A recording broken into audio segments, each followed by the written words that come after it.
France Info. France Info. C'est l'heure de l'initiative France Info avec vous, Lucie Monchovy, bonjour. Bonjour Laurence. Et ce matin, Lucie, vous nous parlez d'une agence immobilière qui crée de véritables lieux de solidarité en France. Inventer un véritable espace associatif en France, c'est le défi que s'est lancé Cécile Gallo-Selva.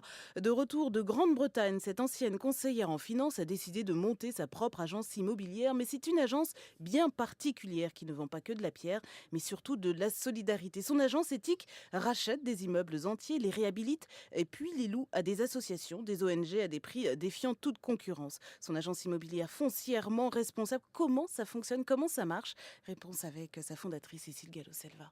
On fait de l'immobilier, mais on le fait d'une manière différente. Nous, en fait, on réunit tous les métiers de l'immobilier et notre but, c'est justement de casser les marges pour qu'on puisse offrir à nos locataires des loyers en dessous du marché. Qu'on fait de cet argent, on va l'investir en achetant des bâtiments qu'on va transformer en centres d'affaires pour les associations, les entrepreneurs sociaux, les coopératives, les choses comme ça. Donc finalement, notre métier, c'est un petit peu un hôtel d'entreprise, une pépinière ou un centre d'affaires, mais c'est dédié aux acteurs du développement durable et c'est financé par des investisseurs solidaires. Des centres d'affaires dédiés exclusivement aux acteurs de l'économie sociale et solidaire, il en existe déjà plusieurs en France, comme la Maison des associations à Paris, la Ruche, la Salle du Divan du Monde ou encore le Comptoir Général. Des lieux qui ont tous en commun de faire passer le social avant l'économie. Et comment cette agence fait-elle pour fonctionner financièrement? L'agence mobilise des investisseurs responsables et solidaires dans le cadre de levées de fonds, puis achète et rénove de manière écologique les bâtiments, un système déjà généralisé en Grande-Bretagne. À ce jour, on a une vingtaine de centres dans les principales villes de Grande-Bretagne et de Belgique. C'est des centres d'associations, ça représente plus de 300 associations et entrepreneurs sociaux qui sont logés sur plus de 20 000 m² de bureaux. Quand on a regardé le marché en France, on a identifié des besoins principalement à Paris, Lyon et Marseille. J'ai donc décidé de m'implanter à Vaux-en-Velin. Sur Montreuil, par exemple, on va proposer des loyers qui sont au moins 10% en dessous du prix du marché au niveau du loyer net.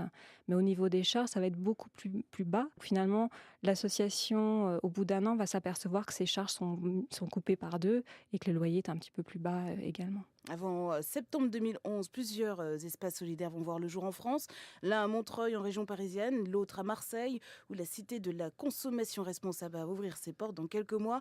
À Lyon, l'agence immobilière éthique souhaite aussi développer un espace commercial totalement dédié aux produits de la consommation durable. Une vision de l'économie plus humaniste qui correspond surtout aux idées défendues depuis très longtemps par Cécile Gallo-Selva.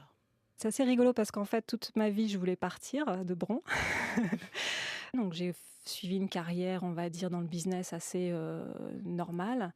Mais j'ai découvert en Angleterre, justement, le créateur de Ethical Property. Et c'est là que j'ai découvert, justement, cette autre économie. Et je me suis dit, c'est génial parce que je peux avoir toute l'excitation et le professionnalisme d'une entreprise normale, mais je peux aussi ajouter un sentiment d'être utile. Je vais pouvoir raconter à mes enfants, voilà ce que je fais dans ma vie et je n'en aurai pas honte. Une fois que j'ai mis le doigt dedans, j'en sortirai jamais.